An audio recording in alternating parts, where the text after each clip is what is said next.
Perpetually jet setting. He's doing that. He's also covering the globe and spreading the footprint that is Amazon Sports. My guest today currently he is director of production and technical operations at Amazon Prime Video. He is Ken Miller, and he joins me on the Honest Nothing podcast. This is a sports media podcast that highlights not only the professional sides of those who work in the industry, but also the personal side. So we'll get a look at that. Ken, I'm Brian Fenley, and this is a place where I know a lot of your colleagues have been on. So I'm thrilled that you are open to doing this, and I'm looking forward to what I feel is going to be a very vivacious discussion, and I'm looking forward to it. Thanks so much for doing this. Well, thanks for having me, Brian. And I don't know if I can live up to vivacious. When I think of vivacious, I think of the picture behind you involving Babe Ruth. And I want to know if I'm in your office, what tests do I have to pass in order to have a sports memorabilia poster or picture to be on your wall or to be, yeah, anywhere in your office? You know what I really enjoy, and I've collected a lot of time. I didn't early in my career, and I regretted it. It was like I was a camera operator but that was early in my career when I first started. I was at the Pro Bowl for 10 straight years running, and my buddies were all taking pictures with the Barry Sanders and the Jerry Rices and all that stuff. And I'm like, I don't want any pictures. I don't want any pictures. And now, it's like I got these for Thursday night NFL with Wow, look at Michael's up that. there. And, I celebrate the broadcast teams I'm on. If we ever work an event, or if I ever work an event with you, I love taking pictures of the broadcast team and add them to the wall of, the events we were. And I like to document the events I worked. And I regret not doing it early in my career. What spawned you to finally do that and document these things? It was a little device called the iPhone that was Yes. it was a little more difficult in my early in my career, and now it's like, oh my God, I can start actually taking pictures and of the broadcast, and I'm so happy I did. I mean, if you saw my office at home, just all the pictures I have of me and athletes and stuff. I don't know, it just documents a moment in time, whether it's a game we worked or an event I was at or something like that. And it's for me. It's not for anything else. It's just for me and my family, and then to spur on conversation of yourself of, oh, where was that? And then there's a story behind it. Well, there's a story behind the fact that generally, in listening to you talk, you don't get starstruck because you're working these events and you're more apt to want to take pictures of your own team. But when, in that faint chance, are you getting starstruck about the event, somebody that's involved in it, as far as an athlete? It could be the enormity of the stage that causes that to happen for you, which seems to be pretty rare. Yeah, early in my career, and again, I started as camera operator, and I thought I'd never leave it.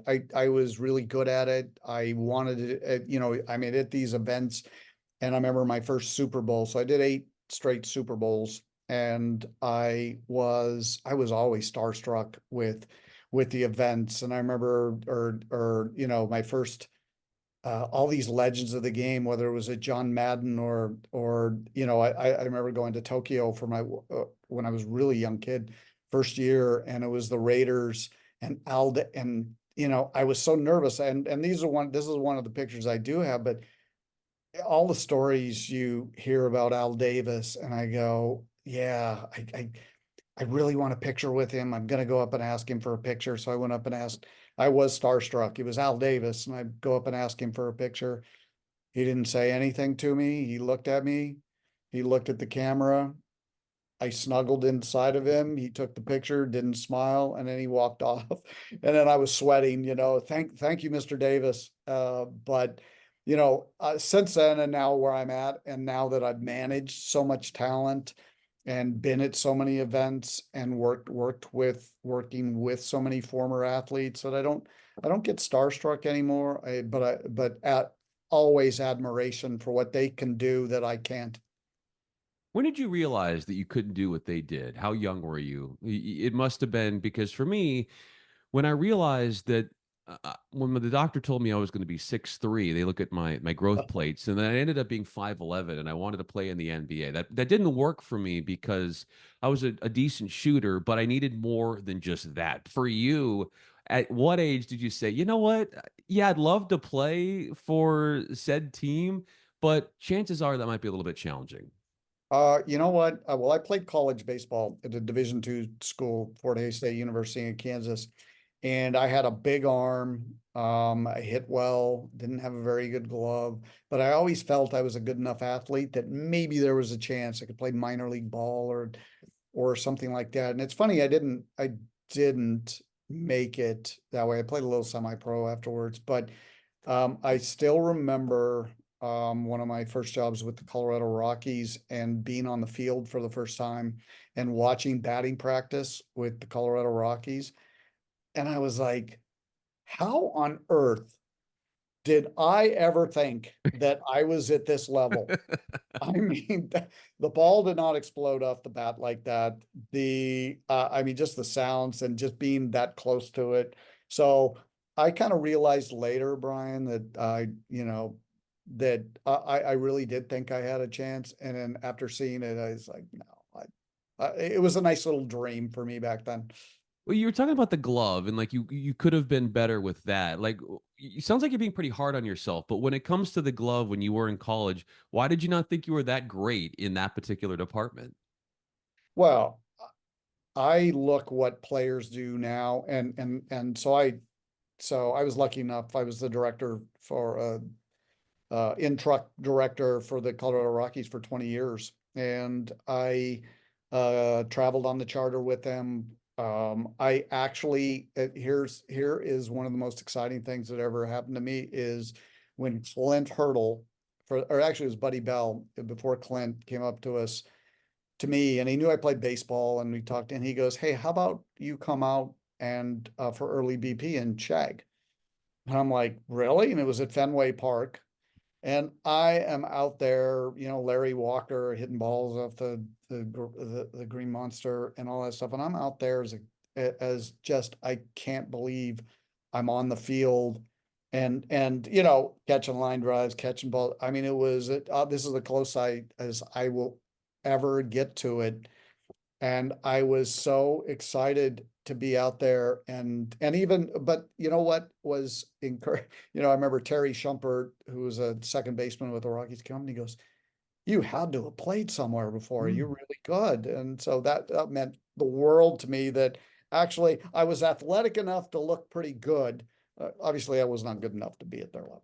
Well, that had to be some sort of validating for you to first of all, you're telling yourself like, yeah, the way that the ball is hit off the bat and the sound it makes, maybe to your point, maybe you couldn't have done that at that high caliber level of a major leaguer. But then for somebody to say work in the bigs and to give you a compliment Oh, about your own athletic attributes, how defining was that for you, and how powerful do you think that was beyond just the, yeah, that's a compliment, but for you and all that you've worked for to come up and through sports and do all of that? well, honestly, it validated me. And actually I mean, I didn't get to be good friends with Todd Helton, but I mean, friendly enough to sit and have great conversations. But instantly, everybody and all the players after a game or coaches gained their respect that I knew what I was talking about, or I knew, even when they, like one of the players wouldn't hesitate to warm up with me, before so I'm like, oh my God, I'm playing catch. I'm like playing big leaguer here and stuff like that. So it was validating, and it was that. But I think more that I gained a lot of respect that I brought something different to the broadcast, that I knew the intricacies of baseball. And so for me directing the game, I knew so much about the game, and that they respected what I did. I wasn't just a TV guy, but I was a TV guy that actually knew the game of baseball. Yeah, and you spoke their language in a way. You were relatable, and I feel Yes. like that Yes. that was tremendous in garnering respect from them to you. And when I think of great athletes, I think of visualizing. And I know many that you've come across over the course of your career and even beforehand would say there's such a power in that. Where do you find that even working in the production side of things, where visualization has been something that has been very helpful to you in your own way in what you're seeing and what you're doing as far as growth? Well, visualization, and I hope I'm answering you correctly, but I always, and I've mentored a lot of producers and directors, and it's not just reacting, it's thinking ahead, just like you are on the field, so visualizing what's going to happen. And a lot of directors and producers make mistake by not preparing for what may happen. What happens? I know this is just an inbound pass. What happens if he launches it and it goes in? Are you prepared to follow it? Are you prepared? What are your shot? What are you visualizing as the shots that you're going to take? What are you visualizing as the replays? Whatever, because you don't ever assume things. So start visualizing of what, or you really even thinking through. So I always did that with baseball. And I remember, my first analyst was a gentleman named Dave Campbell. And he instantly knew I knew baseball, and he was surprised. He didn't know much about me, but after a few games, he goes, I've never had anybody that knows where I'm going before I'm going, because I'm visualizing what is, if this happened, he's going to be talking about that. And I have the shot. I've taken the shot before he's even started. So it's almost like he did. So yeah, I hope I answered that Yeah. correctly of what you were looking for, but I mean, that as far as visualizing on the field, what's going to happen, that's the fun of covering sports, is because it's not scripted and you actually get to, well, I was a shortstop in college, so I'm looking at positioning, I'm looking at what the pitch is coming, so I'm always, visualizing what's going to happen, and that's how I took that to the television truck too. You brought something up that's really interesting because you're talking about these similarities between, and look, you played D2 college baseball. That is a high level, and to be able to use that even post playing career in such a way that benefits you. It's one thing to, grow up and play different sports, but to play it at the level you did and to see how that keen eye for things actually makes you such a and has made you such a better director, and being able to, as you're talking about, anticipate certain things on the field. I think that if we look back at this conversation, like there's a stark parallel there to show, hey, this is really cool. It's kind of like a parabolic graph or a relationship of, if you are able to play that game at a high level and then work in television, it certainly can help you rise in many different ways. And Ken Miller's with us. I'm Brian Fenley, and it's not only just baseball where you've been able to thrive. It's so many of the sport's highest of highs. And you bring up something about Al Davis, and you wanted to get that picture with him when you were younger, and you felt this level of nervousness and adrenaline. How would you compare that kind of adrenaline rush to the one where you are capturing the highest drama-filled moment of a sporting event, and you and your team are right there, and you're watching it all play out in the way that you as a team are hoping to see it all play out yourselves from a production standpoint? Brian, that's why I feel lucky every day that I was able um to be a part of a broadcast of sporting events, because it's the closest thing you can have to playing. One thing I missed, the most thing I missed when I stopped playing baseball, was the team, right? Everybody had a role on the team. You came together to win. And when you're part of the broadcast, it's the same thing. You're a team and you're trying to execute at the highest level. And to be able to do that on these sporting events and actually get nervous. It's bases loaded, it's the bottom of the ninth, it's a tight score, there's two outs, it's a 3-2 count. And actually the adrenaline that I'm feeling is no different than when I was on the field. Now I'm not, yeah, and you're afraid of making an error too, just like I was on the field. You're like, oh my God, just don't screw this up. And so I've been a part of a lot of big moments, and there's, our big football games where it comes down to the final, field goal, or, final play of the games, or whatever. And I love it because it's the closest thing I ever had to playing, and I was able to continue that on instead of nothing against a 9 to 5 job, but they didn't have a 9 to 5 job. I mean, I got to, be a part of it and take the responsibility of making the decisions on, if you're at home watching, of making sure I'm not only entertaining you, but covering everything you want to see. I took that responsibility. I took it very seriously, that everything I was doing, I never got bored with it, but I wanted to make sure that every camera cut I was making, every shot when I was a camera guy, every shot I was getting, it was something that was going to be a difference, for everybody at home, to just how they watched the game, how they saw the game, and be able to enjoy the game. You felt a great service to the fans. You wanted to make sure that they were enjoying the experience and taking it all in as best they could through your lens and your team's lens. And you talk about operating with your team in the production truck, if you will, under the anxious moments of a game. And noting how far back and how far you took your sporting career as far as baseball and just your love of sport and as an athlete growing up, I can't help but think that even when you are in the truck and you're thinking to yourself, I got to get this right. I don't want to, nobody's perfect. Things happen on the field, and you're doing the best you can to document it. But that you find yourself almost getting into the mind of the athlete as if you're walking in their shoes and you're thinking what they're thinking and you're taking on their own emotions, let alone having to do all of these different things. You got the headsets on, you've got camera shots to worry about, and all of that. But when do you find, or what is it like for you when you've been in those situations and it's almost like, can you take on the emotions of the athlete and what they're going through, because you can't help it, because you're documenting the sights and the sounds and the crowd and everything around it. You're taking in all the senses, so it almost feels apropos that it would go that far to feel what that person is feeling.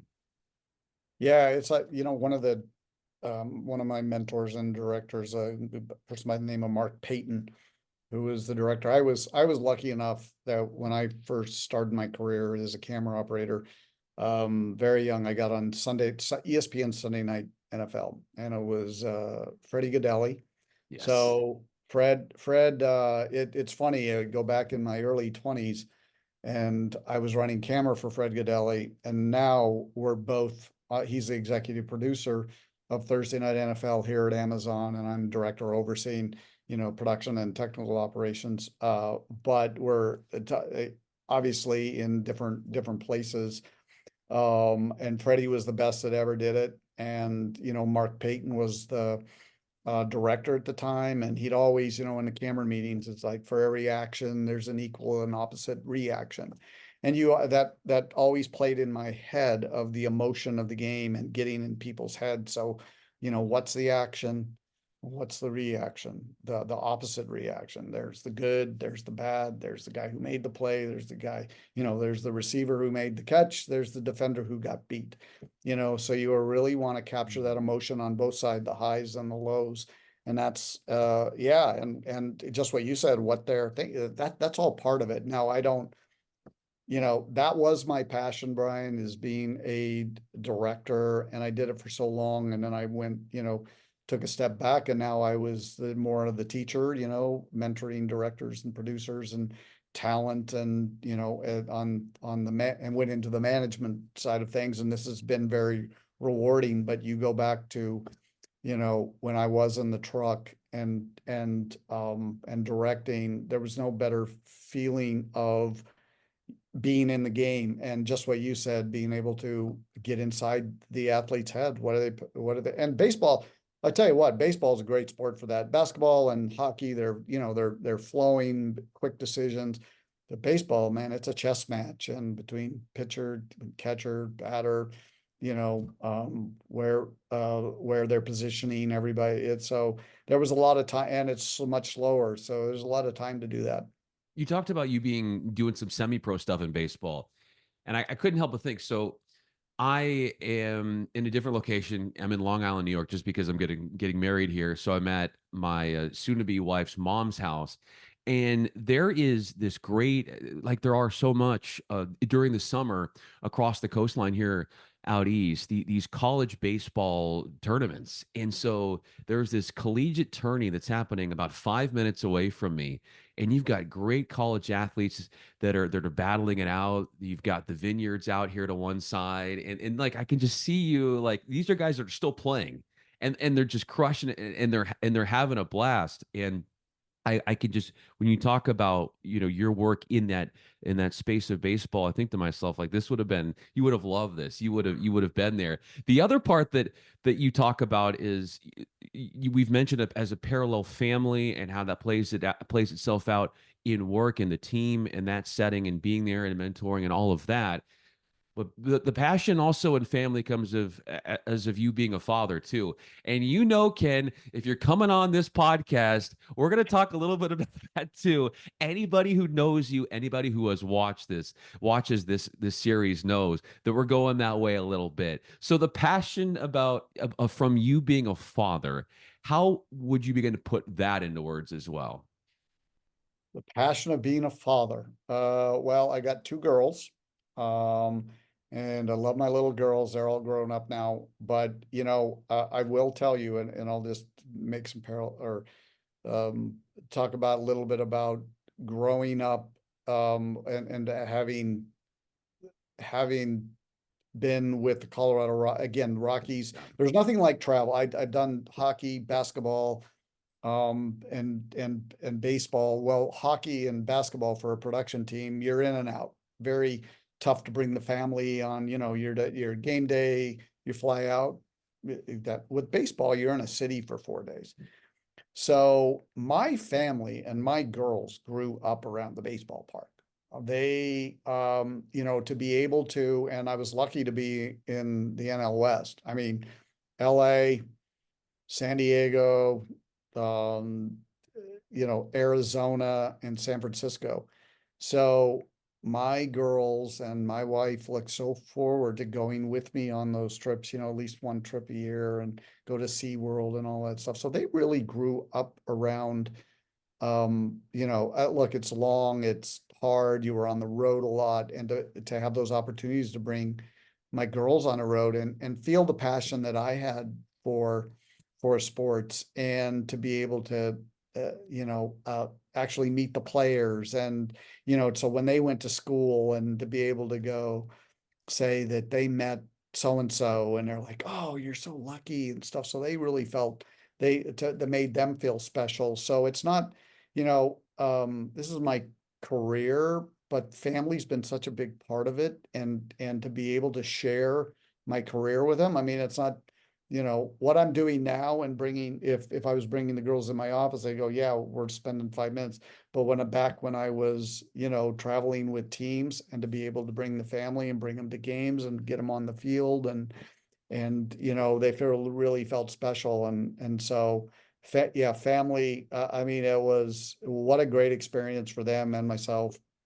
How did the connection that you had when you're talking about when they're young and you're affording them these opportunities where I would think deep down, Ken, you're thinking as a dad, I want them to see certain things that they have the fortune of seeing, and I want them to take all of this in and to know how cool this is, and not from a perspective of saying, hey, look at me, but to go out there and just know that this is an incredible world and an incredible life and what they have access to doing. It didn't come without a ton of hard work from your part. So yeah, we're talking about how for them, you're being able to bestow all these cool things upon them and these experiences where yeah, they're getting a lot out of it. But I'm also thinking about how much you're getting out of this. And I think you talked about this a little bit and just what you saw in their eyes when they took in batting practice or they saw something behind the scenes and then how that made you feel. I would think that among all the feelings in the world, that when you saw a glimmer in their eye over something that they witnessed and they were rushing to tell you, Ken, that has to be way at the top. Oh, it was, you know what? It's so funny because I have video of them growing up around the ballpark. I have my little one where she didn't know what was going, she was just having fun. She's out in the tent. And then as she grew up, and it's because you are, when you're part of the productions, you're part of a family. So it's like all the camera guys, watched my girls grow up around the ballpark, and it's so funny, which wasn't really fair to them. So if they brought a boyfriend or they were sitting by some, all of a sudden camera, hey, keeping a close eye on or whatever. So there was all these 18 cameras that, when the play was dead, going over to, check on my girls or check on the family or all have fun with it. But yeah, for me to, such special moments and see it through their eyes or them getting excited or, when the Rockies made this big run to the World Series or even the like the Nuggets the past couple years, but Yeah. they became fans of Nuggets and the Avalanche with growing up in Denver and the Rockies and the Broncos and stuff like that. And they're still fans to today, but they were so close to the game back then, and to see it through them eyes and really grow up